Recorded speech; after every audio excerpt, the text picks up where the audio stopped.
Cable TV voice of voiceless. ఈరోజు ఉన్నటువంటి రాజకీయ సామాజిక పరిస్థితుల్లో ప్రధానమైనటువంటి అంశం బీసీ కులగణన. బీసీలకు సంబంధించినటువంటి అంశమే ఇప్పుడు రాజకీయ వర్గాల్లోనూ ఇటు సామాజికల్లోనూ జరుగుతున్నటువంటి ప్రధానమైనటువంటి చర్చ. ఇప్పుడు రానున్నటువంటి స్థానిక ఎన్నికల్లో కూడా ఈ బీసీ కులగణన చేయకుండా రిజర్వేషన్ ప్రక్రియ కాకుండా ఏ విధంగా నిర్వహిస్తారు అనేది ఇప్పుడు ఆసక్తికరమైనటువంటి చర్చనీయాంశం. ఇప్పటివరకు కూడా ఆగింది కూడా ప్రధానంగా స్థానిక ఎన్నికలకు కాలం దాదాపు సంవత్సర కాలం అయినప్పటికీ ఆగడానికి ప్రధాన కారణం బీసీ కులగణన కావాలి, బీసీలకు రిజర్వేషన్ జనాభా ప్రకారం రిజర్వేషన్ కల్పించాలంటూ పెద్ద ఎత్తున ఉద్యమాలు వస్తున్నటువంటి నేపథ్యంలో ప్రభుత్వం కూడా ఆ యోచన చేస్తూ ఉంది. మరి ఇప్పటి వరకు రిజర్వేషన్ ప్రక్రియ పూర్తి కాలేదు. మరి స్థానిక ఎన్నికలు ఏ విధంగా నిర్వహించే అవకాశం ఉంది, అదేవిధంగా ఇప్పుడున్నటువంటి జూన్ నెల అంటేనే ప్రధానంగా విద్యారంగంలో ఏ విధమైనటువంటి పరిస్థితులు ఇప్పుడు ఉన్నాయి ప్రభుత్వ పాఠశాల అనే అంశాన్ని మనతో పాటు మాట్లాడడానికి బీసీ సంఘం నేత అయినటువంటి తిరుమల వీరాశోక్ మనతో పాటు ఉన్నారు. వీటన్నిటి మీద బీసీ కులగణన పూర్తి అంశాలపైన సామాజిక అంశాలపైన మనం చర్చిద్దాం.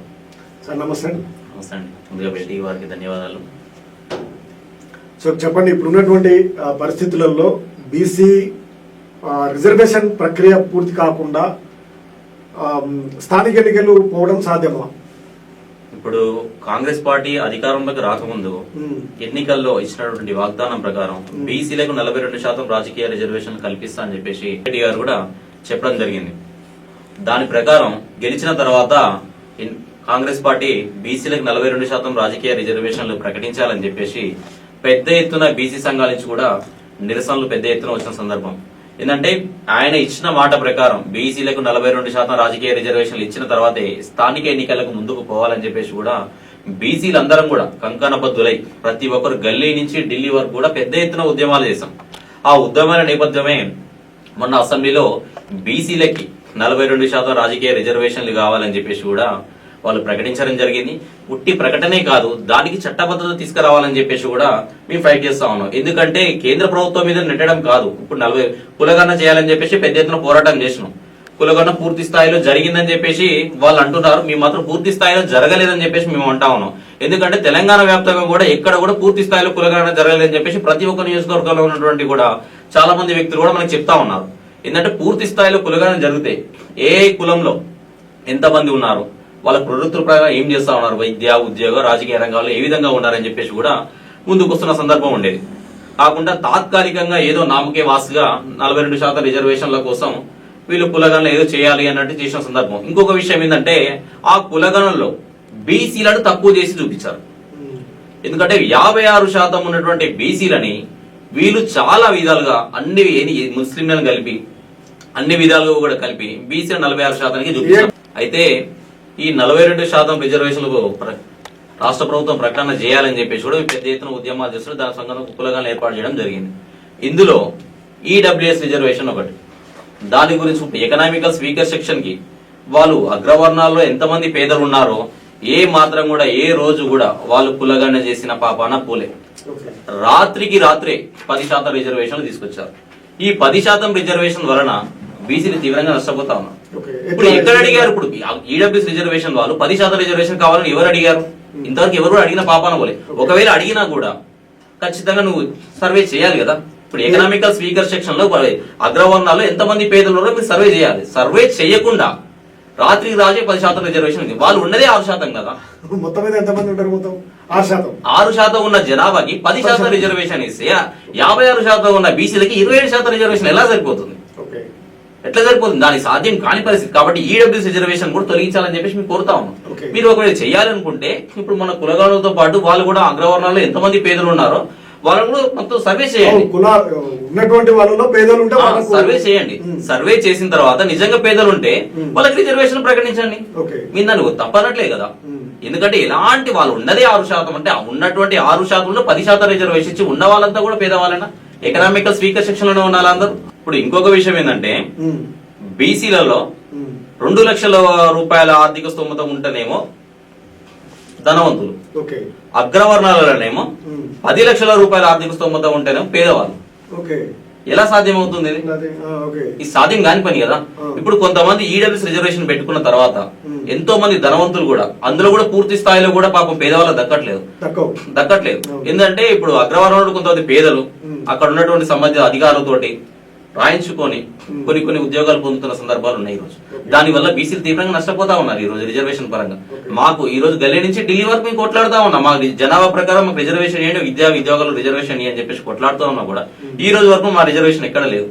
ఈడబ్ల్యూఎస్ రిజర్వేషన్ ఎవరు అడగలేదు. రాత్రికి రాత్రి 10% రిజర్వేషన్ తీసుకొచ్చి అమలు చేశారు. దానివల్ల పూర్తిగా బీసీలు నష్టపోతా ఉన్నారు. కాబట్టి ఈడబ్ల్యూఎస్ రిజర్వేషన్ ని వాళ్ళు నిజంగా ఇవ్వాలి అనుకుంటే సర్వే చేయండి. ఎకనామికల్ స్పీకర్స్ అగ్రవర్ణాలలో ఎంత మంది ఉన్నారో పేదలు సర్వే చేయండి, దాని ప్రకారం చేయండి, ముందుకెళ్ళండి. ఏంటంటే ఇప్పుడు సమాజంలో ఎవరు పేదరికం నిర్మూలన అని చెప్పేసి ప్రతి ఒక్కరు కూడా కోరుకుంటా ఉన్నాం. అగ్రవర్ణంలో పేదలు మేము వ్యతిరేకం కాదు అగ్రవర్ణాలకి. అగ్రవర్ణంలో పేదలు అంటే వారికి ప్రభుత్వం నుంచి దక్కాల్సిన సంక్షేమ పథకాలు కూడా వాళ్ళకి దక్కాలని చెప్పేసి మేము కూడా కోరుతా ఉన్నాం. కాబట్టి ఎలాంటి సర్వే చేయకుండా వాళ్ళు ఉన్న 6% నుండి 10% రిజర్వేషన్ ఇస్తే బీసీలు 56% ఉంటే 27% రిజర్వేషన్ ఎలా సరిపోతాం? అలాగే ఇప్పుడు స్థానిక సంస్థల ఎన్నికలు వస్తే మాత్రం 42% రాజకీయ రిజర్వేషన్లు బీసీలకు ఖచ్చితంగా ఇవ్వాల్సిందే. ఇస్తానని చెప్తున్నారు. చట్టబద్ధత తీసుకురాలేదు ఇంకా. దానికి కేవలం అసెంబ్లీలో మాట్లాడడం మాత్రమే జరిగింది. కేంద్ర ప్రభుత్వం మీద నెట్టడం కూడా కాదు. అసెంబ్లీలో వీళ్ళకి చేసే చట్టం ఉన్నది. ఎందుకంటే అసెంబ్లీ ప్రవేశపెట్టుకొని అన్ని రాజకీయ పార్టీలు కూడా అఖిలపక్షం ఏర్పాటు చేసుకొని కూడా వీళ్ళకి చట్టబద్ధత అప్పుడు అసెంబ్లీలో తీర్మానం చేసుకునే అవకాశం వీళ్ళకు ఉన్నప్పటికీ కూడా దాన్ని కేంద్ర ప్రభుత్వం దృష్టికి తీసుకెళ్తున్నారు. కేంద్ర ప్రభుత్వం ముందు పెడితే ఈ రోజు కేంద్ర ప్రభుత్వం కూడా కులగన చేస్తా అని చెప్పేసి మొన్న ఒక ప్రకటన చేశారు. ఇంకా కాలయాపన కావడానికి చాలా అవకాశం ఉంటుంది. సో ఇప్పుడు చెయ్యాలనుకుంటే అసెంబ్లీలో ముఖ్యమంత్రి గారి దగ్గర పూర్తి అవకాశం ఉంది. వాళ్ళకి రాష్ట్రపతి దగ్గరికి పంపించుకొని చేసుకోగలుగుతారు. కానీ దీన్ని వీళ్ళు తీసుకుపోయి ప్రధాని దగ్గర పెట్టడం వల్ల అది ఎప్పటికి అవుతుందో అది అయిన తర్వాత స్థానిక సంస్థలు జరగాలి కదా. మరి ఇప్పుడు స్థానిక సంస్థల ఎన్నికలు వచ్చే నెలలో జరుగుతాయని అంటున్నారు. మరి అది సాధ్యం అవుతుందా? మరి రిజర్వేషన్లు ప్రక్రియ పూర్తయిద్దంటారా? 42% అవుతుందని కేంద్ర ప్రభుత్వం తీసుకున్నటువంటి కులగణన అయితే నెక్స్ట్ మంత్లకి అయితే ఎట్టి పరిస్థితి సాధ్యం కాని పని. ఇప్పుడు రాష్ట్ర ప్రభుత్వం ఆల్రెడీ వాళ్ళ దగ్గర ఒక లెక్క ఉంది, పాత గవర్నమెంట్ దగ్గర ఒక లెక్క ఉంది, వీళ్ళ దగ్గర ఒక లెక్క ఉంది. వీళ్ళు మళ్ళీ అసెంబ్లీ ఏర్పాటు చేసుకొని అది రాష్ట్ర ప్రభుత్వం బిల్లు ఆమోదం చెప్పుకుంటే ఇమీడియట్ గా వీళ్ళు యాక్సెప్ట్ చేయొచ్చు 42% రిజర్వేషన్ కి. ఎందుకంటే బీసీలు కేవలం సర్పంచులు అయ్యడానికి వీళ్ళు తట్టుకోలేకపోతున్నారు. ఇక చట్టసభల కోసం వీళ్ళు తట్టుకుంటారా? ఇప్పుడు చట్టసభలో కూడా మాకు రిజర్వేషన్ కావాలి. ఇప్పుడు ఎందుకంటే ఇప్పుడు కొన్ని నియోజకవర్గాలు ఎస్సీ వాళ్ళకి ఎస్టీ వాళ్ళకి రిజర్వేషన్లు ఉన్నాయి, బీసీలకు లేవు రిజర్వేషన్లు. ఈ రోజు ఏ నియోజకవర్గం పోయి చూసుకున్నా కూడా ఓట్లు బీసీలే, సీట్లు మాత్రం అగ్రవర్ణాలే. మీ అందరికీ అనట్లేదు, అగ్రవర్ణాలు కొంతమంది మంచి వాళ్ళు ఉంటారు, మేము వాళ్ళు అనట్లేదు. ఎందుకంటే బీసీలను ఎవరైతే చిన్న చూపు చూస్తా ఉన్నారో ఉన్నటువంటి జనాభా ప్రకారము ఇవ్వాలనేది మీ డిమాండ్. ఏంటంటే ఇప్పుడు ఎన్ని రోజులు ఇన్కమింగ్ బానిస సంఖ్యలుగా ఇట్లా కట్టుకొని ఎన్ని రోజులు ఉండాలి, ఎన్ని రోజులు అగ్రవర్ణాలు పల్లకిలు. కాబట్టి బీసీలకి ప్రతి నియోజకవర్గంలో ఉన్నాయి. ఏ నియోజకవర్గం మీద చూసుకున్నా కూడా బీసీ జనాభా ఎక్కువ ఉంది. కానీ సీట్ల పరంగా మాత్రం ఏ విధంగా కూడా లేని పరిస్థితి. ఈ రోజు చట్టసభలో లేదు, పార్లమెంట్లో లేవు, ఇక్కడ లేవు బీసీలకి. కేవలం ఓటు వేసే యంత్రాలే బీసీలు. ఈ రోజు ఆయా పార్టీలలో కూడా పార్టీ పదవులు కూడా అగ్రవర్ణాలే పెద్ద స్థాయిలో ఉన్నట్టు సందర్భం. మరి అంతర్యం ఏర్పడడానికి కారణం ఏంటి? మరి బీసీ నాయకులు ఉన్నారు, బీసీ ఉద్యమాలు నడుస్తా ఉన్నాయి, అనేక మంది బీసీ గలం ఇస్తూ ఉన్నారు. ఎందుకు సాధ్యం కావట్లేదు బీసీలకు? ఈ రోజు బీసీ వాయిస్ ఈ 42% రిజర్వేషన్లు బిల్లు అసెంబ్లీలో ఆమోదం పొందాలని దానికి ముఖ్య కారణం కూడా ఆర్ కృష్ణయ్య గారు పెద్ద ఎత్తున పోరాటం చేస్తున్నారు. మొన్న కూడా చూస్తాం, నిన్న కూడా చూస్తాం. ప్రతి రోజు రిజర్వేషన్ల విషయంలో ఏ మాత్రం తప్పటడి చేసినా కూడా మేము ఊరుకునే పరిస్థితి లేదు. ఎందుకంటే బీసీలని మీరు చిన్న చూపు చూస్తే మా పరిస్థితి మీ ఏదో చూపించుకోవాల్సిన పరిస్థితి. ఈ రోజు జనంలో కూడా పూర్తిగా వెళ్ళిపోయింది ఆ వాయిస్. అంటే 42% ఖచ్చితంగా బీసీలకు ఇవ్వాల్సిందే, ఇవ్వకపోతే బీసీలు ఊరుకునే పరిస్థితుల్లో లేరు. ఈరోజు తెలంగాణ రాష్ట్రంలో ఇప్పుడు కొత్త వాళ్ళు కూడా బీసీ నినాదం ఎత్తుకున్న సందర్భాలు కూడా మన దగ్గర చూస్తా ఉన్నాం. ఎందుకంటే తెలంగాణ రాష్ట్రంలో అత్యధికంగా ఉన్నది బీసీలే. ఏ రాజకీయ పార్టీ గెలవాలన్నా కూడా తెలంగాణలో ఖచ్చితంగా బీసీ ఓటే చాలా కీలకమైన ఓట్లు. కాబట్టి వీళ్ళు భవిష్యత్తులో ముందుకు వస్తే ఈ అగ్రవర్ణాల తాపత ఎక్కడ తగ్గిపోతుందేమో అని చెప్పేసి, వాళ్ళ ఆనవాళ్ళు కూడా కనపడకుండా పోతాయేమో అని చెప్పేసి ప్రతి పదవిలో బీసీలని చిన్న చిన్న పదవులు ఆశ చూపి వారు పాపం గడుపుతా ఉన్నారు ఈ రోజు. కాబట్టి అది కూడా బీసీలందరూ కూడా గమనించుకొని మన సర్పంచ్ ఎన్నికలు కాడ, ఎంపీటీసీ ఎన్నికలు కాడ, వార్డు కౌన్సిలర్ కాడ కొట్టుకోవడం కాదు. మనకి చట్టసభలో రిజర్వేషన్ కావాలి, మనకి ఎమ్మెల్యే సీట్ కావాలి, మనకి ఎంపీ సీట్ కావాలి. ఈ విధంగా బీసీలు ముందుకు పోవాలి. ఇంకా సర్పంచ్ కాడ, వార్డు కౌన్సిలర్ కావాలంటే వాళ్ళు ఎమ్మెల్యేలుగా, ఎంపీలుగా, ముఖ్యమంత్రిగా వాళ్ళు ముందుకు వెళ్ళిపోతా ఉంటారు. మనకి కింది స్థాయి వరకు ఇంకా పరిమితం అవుతా ఉన్నాం. బీసీ అని చెప్తూ ఏదో రాజకీయ లబ్ధి పొందడానికి బీసీ ఉద్యమాలు కూడా ఒక వ్యక్తి కేంద్రంగా లేదా వ్యక్తుల కేంద్రంగానే బీసీ ఉద్యమాలు నడుస్తున్నాయి తప్ప బీసీ సమాజాన్ని మొత్తాన్ని చైతన్యం పరిచే పరిస్థితి తెలంగాణలో కనిపించడం లేదనే అభిప్రాయం బలంగా ఉంది. దీనికి కారణం కూడా బీసీ నాయకులు అనే అభిప్రాయం కూడా ఉంది. దానికి ఏమంటారు? గతంలో స్థానిక సంస్థల ఎన్నికల్లో కూడా అప్పుడు ఎన్టీఆర్ పీరియడ్ లో కూడా కొద్దిగా రిజర్వేషన్లు కావాలి బీసీలకి స్థానిక సంస్థల్లో అని చెప్పేసి అప్పట్లో పోరాటం చేసింది ఆర్ కృష్ణయ్య గారు. ఈ రోజు 42% రిజర్వేషన్ గురించి కూడా పెద్ద ఎత్తున పోరాటం చేసి ఈ రోజు అసెంబ్లీలో వాళ్ళు బిల్లు పెట్టే పరిస్థితి దాకా తీసుకొచ్చినట్టు మా పోరాటం వల్లనే అదంతా జరిగింది. అంటే కొంతమంది వ్యక్తుల కేంద్రంగానే నడుస్తున్నాయి కదా, వ్యక్తి కేంద్రంగా ఎక్కడ కూడా సమైతం చేసిన పరిస్థితి, చైతన్యపరిచిన పరిస్థితి లేకపోవడమే ఇందుకు కారణం అనే విశ్లేషణలు జరుగుతున్నాయి. వ్యక్తి కేంద్రంగా ఎప్పుడు ఏ ఉద్యమం నడవదు. ఏంటంటే మనకి సమాజంలో జరుగుతున్నటువంటి అన్యాయాన్ని ప్రశ్నించడానికి మనం ఎవరైతే అక్కడ మనకి సంబంధించిన నాయకులు ఉంటారో, మనకి ఎక్కడ అన్యాయం జరుగుతుందో అక్కడ మన సంఘాన్ని బలంగా నిర్మించుకోవడానికి ఆ విధంగా ముందుకు పోతుంటాం తప్ప వ్యక్తుల కేంద్రంగా ఏ రోజు కూడా ఉద్యమం జరగదు. వ్యవస్థ, ఆ వ్యవస్థలో మనకి జరిగే బీసీలందరికీ ఏ విధంగా అన్యాయం జరుగుతుంది, ఎక్కడ అన్యాయం జరుగుతుంది, అది ఏం చేసే వాళ్ళకి న్యాయం జరుగుతుంది అది రాష్ట్ర ప్రభుత్వం దృష్టికి తీసుకెళ్లాలి. రాష్ట్ర ప్రభుత్వంతో ఫైట్ చేయాలి. కొన్ని విషయాలలో రాష్ట్ర ప్రభుత్వం తీసుకెళ్లి ఫైట్ చేసి ఆ సమస్య పరిష్కార దిశగా ఎవరైతే ఇప్పుడు కొట్లాడుతున్నారో వాళ్ళందరూ కూడా వాళ్ళ వెనక ఉంటాం బీసీలందరూ కూడా. ఎందుకంటే మాకు అన్యాయం జరుగుతున్నప్పుడు మా వెనక ఎవరు ఉంటారో, మాకు ఎవరు న్యాయం చేస్తారో వాళ్ళే మా లీడర్. అట్లా బీసీలలో ఒక ఆర్ కృష్ణయ్య గారు ఉన్నారు. ఆర్ కృష్ణయ్య గారు అంటే ఈరోజు తెలంగాణ సమాజం, ఆంధ్ర సమాజం అని ఎక్కడైనా కూడా జాతీయ నాయకుడిగా ఉంటే ఆయన ముందుకు వెళ్ళిపోతా ఉన్నారు. కాబట్టి మేమంతా కూడా ఆర్ కృష్ణయ్య గారు అంటే నడుస్తా ఉన్నాం. అట్లా ఇప్పుడు నల్గొండ జిల్లాని ప్రధానంగా మీ నల్గొండ జిల్లాను తీసుకుంటే మరి బీసీలకు ప్రాధాన్యత అయితే ఎక్కడ కనిపించడం లేదు. ఇది ప్రధాన కారణం ఏంది? నల్గొండ జిల్లాలో కూడా ఇచ్చే పరిస్థితి కనిపిస్తలేదు. నల్గొండ జిల్లాలో ప్రపంచం మొత్తానికి తెలుసు రెడ్ల ప్రాతినిధ్యం, కానీ ఓట్లు మాత్రం బీసీలే. ఈ నల్గొండ జిల్లాలో బీసీలే కదా ఓట్లు వేసి గెలిపించేది, బీసీలే. ఈ నల్గొండ జిల్లాలో మాకు బీసీలకి సగం సీట్లు ఇవ్వాలని చెప్పేసి మరి, కానీ కేవలం ఈ రోజు నల్గొండ మొత్తం జిల్లాలో కూడా ఉమ్మడి జిల్లాలో బీర్లయ్య గారు ఒకరే ఈ రోజు ఎమ్మెల్యేగా ఉన్నారు. ఆయనకు మంత్రి పదవి కావాలని చెప్పేసి కూడా మేము ఆశిస్తాం. ఎందుకంటే ఉమ్మడి జిల్లాలో ఈ రోజు మంత్రులు ఎవరు లేరు. ఎటు చూసినా కూడా వాళ్ళే రెడ్లే, అగ్రవర్ణాలే. ఎస్సీ లేడు, బీసీ లేడు, ఎటు చూసినా అగ్రవర్ణాలే. కాబట్టి బీసీకి ఖచ్చితంగా మంత్రి పదవి ఇవ్వాలి అగ్రవర్ణాలు. ఇంకో విషయం ఏంటంటే ప్రతి నియోజకవర్గంలో ఈ నల్గొండ జిల్లాలో అత్యధికంగా ఉండేది బీసీలే లేదా ఎస్టీలు. ఈ నియోజకవర్గాల్లో కూడా మొత్తం అగ్రవర్ణాల ఏమంటారు పెత్తనం ఎక్కువైపోయింది. ఆ పెత్తనం ఎక్కువైపోయడం వల్ల బీసీలకు సీట్లు ఇచ్చినా, ఎస్సీలకు సీట్లు ఇచ్చినా, ఎస్టీలకు సీట్లు ఇచ్చినా వారు చెప్పిన వాళ్ళకే ఇచ్చే పరిస్థితి ఈ రోజు నల్గొండ జిల్లాలో సరిపడుతుంది. కాబట్టి దాని గురించి నల్గొండ జిల్లాలో ఏంటంటే ఉద్యమాల జిల్లా, పేదల జిల్లా. నల్గొండ జిల్లా అంటే బీసీల జిల్లా. అత్యధికంగా బీసీలు ఉన్న జిల్లా నల్గొండ జిల్లా. అత్యధికంగా ఉద్యమాలు చేసే జిల్లా నల్గొండ జిల్లా. కాబట్టి నల్లగొండ జిల్లాలో నెక్స్ట్ జరిగే ఎలక్షన్ లో మీరు బీసీలను ఏ రాజకీయ పార్టీ ఎన్ని సీట్లు ఇస్తుందో దాన్ని కూడా మేము చూస్తా ఉన్నాం. ఎవరు ఇవ్వకపోతే స్వతంత్రులుగా నిలబడి బీసీ సంఘాల నుంచి, ఎందుకంటే బీసీ సంఘాలు మొత్తం ఈ రోజు ఐక్యమైతా ఉన్నాయి. మీరు చూడొచ్చు మల్లన్న గారు గాని అధికార పార్టీలో ఉండి ఆయన కొట్లాడుతా ఉన్నారు. ఇంటలెక్చువల్ రిటైర్ మన కలెక్టర్, నల్గొండ కలెక్టర్ రిటైర్ అయిన ఆయన మన చిరంజీవి సార్, ఆయన కూడా వీళ్ళందరూ కూడా బీసీ ఉద్యమం ఎత్తుకున్నారు. ఈ రోజు నెక్స్ట్ ఎన్నికల లోపు కూడా ఇదంతా చాలా బలపడే అవకాశం ఉంటుంది. కాబట్టి ఇదంతా బలపడి ఎవరైతే టికెట్ ఇవ్వరో ఆ నియోజకవర్గాల నుంచి బీసీలందరినీ కూడా చైతన్యం చేసి ఆ నియోజకవర్గాలలో ఒక బీసీ నిలబెట్టే అవకాశం ఉంటుంది. కాబట్టి ఆ విషయంగా అంతా ఎందుకంటే ఒకరు ఇచ్చేయాల్సిన అవసరం లేదు. అడిగి అలసిపోయినాం మేము ఇక. కాబట్టి మేమే స్వతంత్రంగా నిలబడి ఖచ్చితంగా మా ఓట్లు మాకే అని చెప్పేసి నిరంతరం ముందు పోదామని చెప్పేసి కూడా వాళ్ళందరూ కూడా ఆలోచన చేస్తున్న సందర్భం. ఓకే, ఇప్పుడు ప్రధానమైనటువంటి అంశము బీసీల ఎడ్యుకేషన్ చైతన్యం రావాలంటే ఎడ్యుకేషన్ అవసరం. ఇప్పుడు జూన్ మాసం ఈ అనేక మనం ప్రభుత్వ పాఠశాలలు చూస్తా ఉన్నాం. కార్పొరేట్ శక్తులే ఇప్పుడు వస్తా ఉన్నాయి. మీరు ఈ మధ్య కాలంలో కూడా రిజర్వేషన్ అమలు చేయాలి, విద్యా చట్టం అమలు చేయాలంటూ మీరు డిమాండ్ చేస్తా ఉన్నారు. ఇప్పుడు ఉన్నటువంటి ఎడ్యుకేషన్ సిస్టమ్ ఏ విధంగా ఉంది, బీసీలకు జరుగుతున్నటువంటి అన్యాయం ఏంది, ఎడ్యుకేషన్ ఏ విధంగా ఉంటే బాగుంది? గతంలో బీసీలు చదువుకోవాలంటే రాష్ట్ర ప్రభుత్వం ఫీజు రియంబర్స్మెంట్ పథకం పెట్టేది. బీసీలలో చాలా మంది పేదవాళ్ళు ఉంటారు. వాళ్ళ ప్రభుత్వమే ఆదుకొని వారిని విద్యాపరంగా ముందుకు తీసుకెళ్లాలి, ఉద్యోగపరంగా ముందుకు తీసుకోవాలి, ఆ కుటుంబం సమాజంలో గౌరవంగా బతకాలని చెప్పేసి ప్రభుత్వమే ఫీజు రియంబర్స్మెంట్ విద్యార్థులకు ఇచ్చిన సందర్భాలు ఎన్నో ఉన్నాయి. కానీ ఇప్పుడు గత 10 సంవత్సరాల నుంచి టీఆర్ఎస్ ప్రభుత్వం వచ్చిన తర్వాత నెక్స్ట్ ఇప్పుడు కాంగ్రెస్ వచ్చినా కూడా బీసీ విద్యార్థులకి ఫీజు రియంబర్స్మెంట్ విడుదల చేయట్లేదు.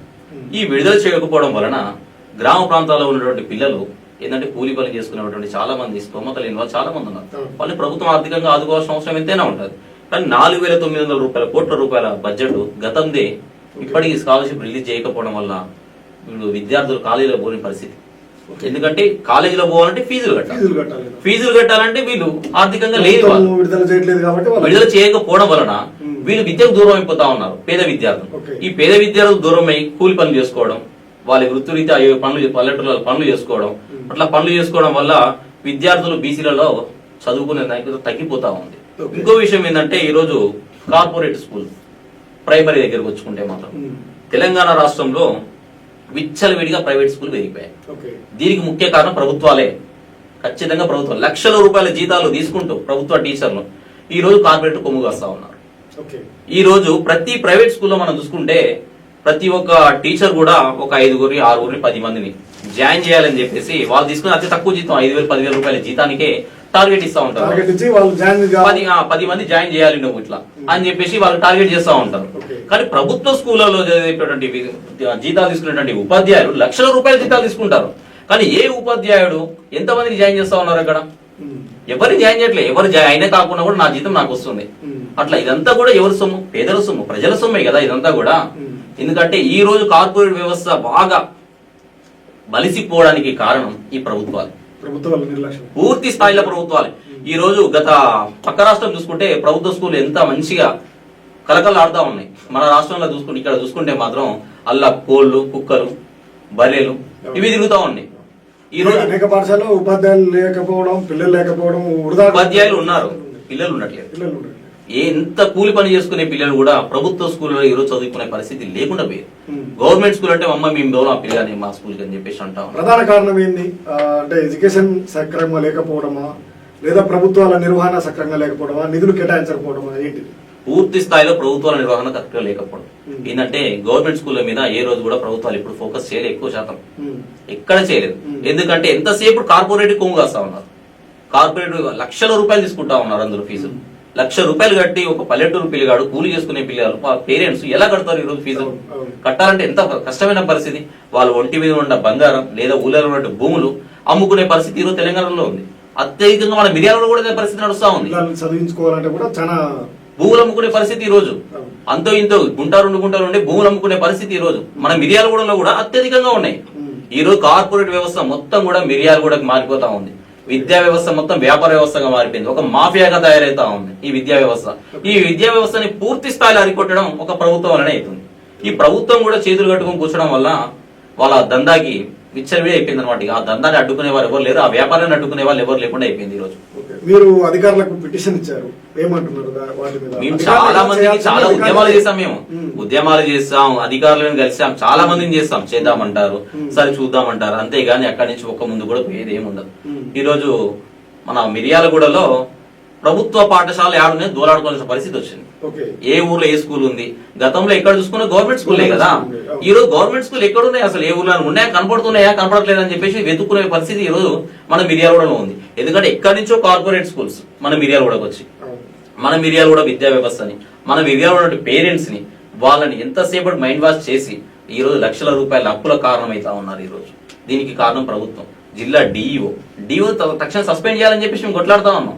ఏంటంటే ప్రైవేట్ స్కూల్లో ఒక్కొక్కరికి 5,000 10,000 రూపాయల జీతాలు నెలకి ఇచ్చేటోళ్ళే ఒక్కొక్క స్టూడెంట్ కి వాళ్ళు టార్గెట్ పెడతా ఉన్నారు. మీరు లక్షల రూపాయల జీతాలు తీసుకుంటున్నారు కదా ప్రైవేట్ టీచర్, వాళ్ళ మీద ఎందుకు టార్గెట్ పెట్టట్లేదు? మీరు ప్రతి ఒక్క ప్రొఫెసర్ అందులో దాదాపు 20 మందిని చేర్పించాలి. చేర్పిస్తే వసతులు కూడా కల్పించాలి కదా విద్యార్థులకు సంబంధించి. వసతులు పూర్తి స్థాయిలో కల్పించాల్సిన బాధ్యత ప్రభుత్వానికి ఖచ్చితంగా. ప్రభుత్వం విద్యా వ్యవస్థని ఏ రోజు వదిలేసింది. విద్యా వ్యవస్థ మొత్తం కార్పొరేట్ చేతులకు వెళ్ళిపోయింది, విద్యని వ్యాపారం అయిపోయింది అది పూర్తిగా. విద్యని ప్రభుత్వం పట్టించుకుంటే ఈ రోజు ప్రతి ఒక్క పేదవాడు కూడా ఏదో మంచిగా చదువుకునే పరిస్థితి, ఉద్యోగం చేసుకునే పరిస్థితి. ఏంటంటే ఇప్పుడు ప్రైమరీ చూసుకుంటేనే ఊళ్ళలో స్కూల్ పరిస్థితులు లేవు, ఈ కాలేజీల పరిస్థితులు స్కాలర్షిప్ రిలీజ్ చేయట్లేదు. కేవలం పేద వర్గాలకి అన్యాయం జరుగుతుంది ఈ విధంగా. కాబట్టి ప్రభుత్వం కూడా ఖచ్చితంగా పట్టించుకోవాలి. గ్రామ స్థాయి నుంచి కూడా విద్యా వ్యవస్థ బలంగా ఉండాలి. బలంగా ఉన్న రోజే విద్యార్థులు విద్యాపరంగా, తర్వాత ఉద్యోగ పరంగా, వాళ్ళ కుటుంబాలు గౌరవపరంగా కూడా ముందుకు వస్తాయి. కాబట్టి ప్రభుత్వం కూడా దాని మీద ఆలోచన చేయాలని చెప్పేసి మేము ఫైట్ చేస్తాము.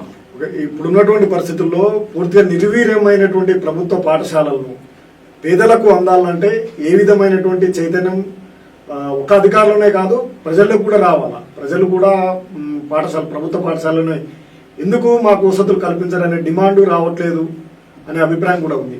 అది రావాలంటే ఏం చేయాలి? ఫస్ట్ ప్రభుత్వ పాఠశాలలో విద్యార్థుల సంఖ్య పెంచాలి. జిల్లా అధికారి అయినటువంటి డిఓ గారు ఎక్కడెక్కడైతే ప్రభుత్వ స్కూల్ ఉన్నాయో అక్కడ వాళ్ళకు ఉన్నటువంటి వసతులు ఏంటి, వసతులు లేని ఏంటి, ఇవన్నీ కూడా వారు తీసుకొని కలెక్టర్ గారి దృష్టికి, మంత్రి గారి దృష్టికి ఇలా తీసుకెళ్లి, సార్ పలానా ఊర్లో పలానా విద్యార్థుల సంఖ్య ఎంత ఉన్నది, అక్కడ ఇలాంటి వసతులు లేవు, విద్యార్థులు వస్తానికి చేరడానికి కూడా చాలా యాక్సెప్ట్గా ఉన్నారు, మనం దాన్ని ఏం చేయాలి, ఎలా ముందుకు తీసుకెళ్ళాలి. ఎందుకంటే కార్పొరేట్కి ధీటుగా ఈరోజు ప్రభుత్వ స్కూళ్ళు పల్లెటూళ్ళలో ఉంటే పిల్లలు ఎవరు కూడా బస్సులు ఎక్కించి బస్సులలో పిల్లగాళ్ళకి బాక్సులు పెట్టి మరీ పంపించాల్సిన అవసరం ఉండదు. ఎందుకంటే ఉదయాన్నే చూసుకుంటా చిన్న పిల్లగాడు ఫస్ట్ క్లాస్ స్టూడెంట్ కూడా ఒక బ్యాగ్ తీసుకొని, క్యారేజ్ బ్యాగ్ తీసుకొని స్కూల్కి వచ్చే బ్యాగ్లలో తీసుకొచ్చుకొని ఈ రోజు ప్రైవేట్ స్కూల్లో చదువుకునే పరిస్థితి ఎందుకు ఉంటుంది? దూర ప్రాంతాలకు వెళ్ళి లక్షల రూపాయలు చెల్లించి ఏంటంటే మన ఊర్లో ఉన్న మన స్కూల్ ఏం బాగు చేస్తే పక్క దగ్గరికి ఎందుకు వెళ్తారు ఎవరైనా కూడా? మన ఇల్లు మంచిగా ఉంటే పక్క ఇంట్లో కిరాయికి ఎందుకు ఉంటాం మనం? అలా ఖచ్చితంగా ప్రభుత్వ స్కూళ్ళు ప్రతి ఊర్లో గతంలో ఎన్ని స్కూళ్ళు ఉన్నాయో అవన్నీ కూడా మంచిగా చేసి ఏంటంటే కార్పొరేట్ కు ధీటుగా వీళ్ళు స్కూల్ మంచిగా నడిపితే ఏ ఒక్క స్టూడెంట్ కూడా పల్లె దాటి బయటికి రాదు, పల్లె దాటి పట్టణం వచ్చే పరిస్థితి లేదు ఈరోజు. ఏంటంటే ఖచ్చితంగా ఈరోజు విద్యా వ్యవస్థ అనేది చాలా ఇంపార్టెంట్. తెలంగాణ రాష్ట్రంలో విద్యా వ్యవస్థ చాలా కీలకమైనది. ఎందుకంటే రేపటి తరాల భవిష్యత్తు అది. ఈరోజు జూనియర్ ఇంటర్ విషయంలో అయితే ఇది దారుణం. పిల్లలైతే రోడ్ల ముందు కిరాణా షాపులల్లో, సైకిల్ షాపులల్లో, టూ వీలర్ షాపులల్లో పనిచేస్తున్న సందర్భం ఏంటంటే డబ్బులు కట్టలేదు. విద్యార్థి దగ్గర నుంచి ఫీజు రియంబర్స్ రావట్లేదు గవర్నమెంట్ నుంచి సర్టిఫికెట్లు వీళ్ళు ఇచ్చే పరిస్థితుల్లో లేదు.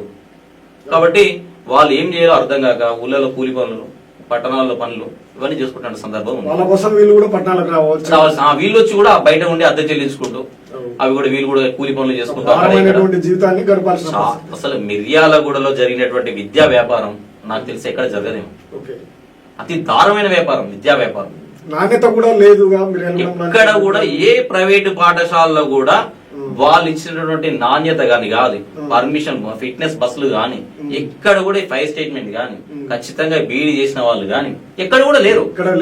వాళ్ళు అసలు అడిగే వాళ్ళు ఎవరు లేరు, పట్టించుకున్నవారు అంత ఉన్నది మొత్తం వాళ్ళే కదా, వాళ్ళకు అనుసంధానంలో జరిగే వాళ్ళే ఉన్నది అందరు కూడా. కాబట్టి వాళ్ళ విద్యా వ్యాపారానికి విచ్చలవిడిగా ఎవరు అడ్డుకట్టే లేకపోతా ఉన్నారు. జిల్లా ఆఫీసర్ అయినటువంటి డిఓ గారు ఏమి చేయలేకపోతా ఉన్నారు. మేము ఉద్యమాలు చేస్తా ఉన్నాం, ధర్నాలు చేస్తా ఉన్నాం, మా మీద అవి ఇవి చేస్తా ఉన్నాం, మమ్మల్ని బెదిరిస్తా ఉన్నారు. కదా వాళ్ళ వ్యాపారం వాళ్ళు చేసుకుంటా ఉన్నారు. బెదిరిస్తారు ఖచ్చితంగా. బెదిరింపులకు గురి చేస్తా ఉంటారు, అది ఏదో కేసులు పెడదామని చెప్పేసి ఇలా బెదిరిస్తా ఉంటారు. ఏంటంటే గతంలో మీకు ఇప్పుడు ప్రతి స్కూల్లో పోయండి, మీరు రేపు ఓపెన్ చేసిన తర్వాత మీకు ఏ స్కూల్లో కూడా ఫీజు స్ట్రక్చర్ ఉండదు, కానీ పోలీసు వాళ్ళ బోర్డు మాత్రం ఉంటది.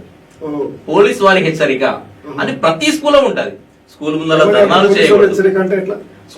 ధర్నాలు చేయకూడదు, స్కూల్ కు వచ్చి విద్యార్థి సంఘాలు ఇక్కడ ఏ విషయంలో ఏం తీసుకుంటున్నారు ఇవన్నీ కూడా అడుగుతానికి ఎక్కడ కూడా లేదు, అట్లా చట్టరీత్యా అయ్యారు అని ప్రతి స్కూల్లో ఉంటది పోలీసు వారి విజ్ఞప్తి అని చెప్పేసి. కానీ ఏ స్కూల్లో కూడా గవర్నమెంట్ ఇచ్చే ఫీజు స్ట్రక్చర్ బోర్డు ఎక్కడ కనపడదు. గవర్నమెంట్ స్కూల్లో ఇంత ఫీ తీసుకోవాలనుకుంటే ఇంత గవర్నర్ బాడీ వేసుకోవాలి, వాళ్ళు ఇంతమంది పేరెంట్స్ ఉండాలి, దీని నిర్ణయం ప్రకారం ముందుకు పోవాలి అదే ఎక్కడ ఉండదు. అవి ఓన్లీ పోలీస్ వారి హెచ్చరిక ఉంటది అక్కడ బోర్డు. బిల్లులు ఇస్తుంటారు కదా, అవన్నీ జిఎస్టీ బిల్లులేనా? ఇప్పుడు ఫీజు చెల్లించే విద్యార్థులకి తల్లిదండ్రులకు బిల్లు ఇస్తారు కదా పాఠశాల వాళ్ళు, కొంతమంది రిసిప్ట్ ఇస్తూ ఉంటారు. వాళ్ళ రిసిప్ట్ ఇచ్చినా కూడా కొంతమంది ఇస్తుంటారు, కొంతమంది ఇవ్వరు. ఇంకా మన బుక్స్ విషయంలో చూసుకుంటే మాత్రం ఎవరు రిసిప్ట్ ఇవ్వరు. బుక్స్ లో కూడా దోపిడీ చాలా, వేల రూపాయల యూనిఫామ్స్, స్కూల్స్, టైస్, అన్ని అక్కడ అది ఆర్డర్. బయట మనకి 100 రూపాయలు దొరికే టీ షర్ట్ వాళ్ళ దగ్గర 1000 రూపాయలకి 500 రూపాయలకు కొనాల్సింది. ఏంటంటే స్కూల్ దాని మీద ఒక స్కూల్ లోగో వేస్తారు, ఆ లోగో వేసి మా దగ్గర కొనుక్కోవాల్సింది అని చెప్పేసి అంటుంటారు. కానీ ఎక్కడ కూడా వాళ్ళకి అధికారం లేదు, బుక్స్ అమ్ముకునే అధికారం. ఈరోజు వ్యాపారం చేసిపోయింది, విద్యా వ్యవస్థ వ్యాపార వ్యవస్థగా మారిపోయింది. వాళ్ళు ఎడ్యుకేషన్ తీసేసి అదే స్కూల్ బుక్స్ అమ్ముకుంటే అయిపోతుంది కదా, యూనిఫామ్ అమ్ముకుంటే అయిపోతుంది కదా, అది వ్యాపారం చేసేసారు టోటల్ గా. అత్యధికంగా ఈ మిర్యాలు కూడా మొత్తం వ్యాపారం, స్కూల్ యూనిఫామ్స్, బుక్స్, షూ, టై, ఇట్లా. Thank you Ashok garu. Okay, విన్నారు కదా బీసీ కులగణనకు సంబంధించినటువంటి అంశం. రిజర్వేషన్ స్థానిక ఎన్నికల్లో రిజర్వేషన్లు ప్రకటించిన తర్వాతనే ఎన్నికలు నిర్వహించాలని కోరుతా ఉన్నారు. అదేవిధంగా బీసీ సమాజం ఇబ్బంది పడుతున్నటువంటి ప్రధాన అంశము విద్యకు సంబంధించినటువంటి అంశంలో కూడా ఒక వ్యాపారంగానే అది కొనసాగుతా ఉంది. వ్యాపారాలకు ఒక కేంద్ర బిందువు విద్యా వ్యవస్థగా మారినటువంటి తీరును కూడా మనకు వివరించారు. మరిన్ని అప్డేట్ కోసం చూస్తున్నాం వాయిస్ ఆఫ్ వాయిస్లెస్.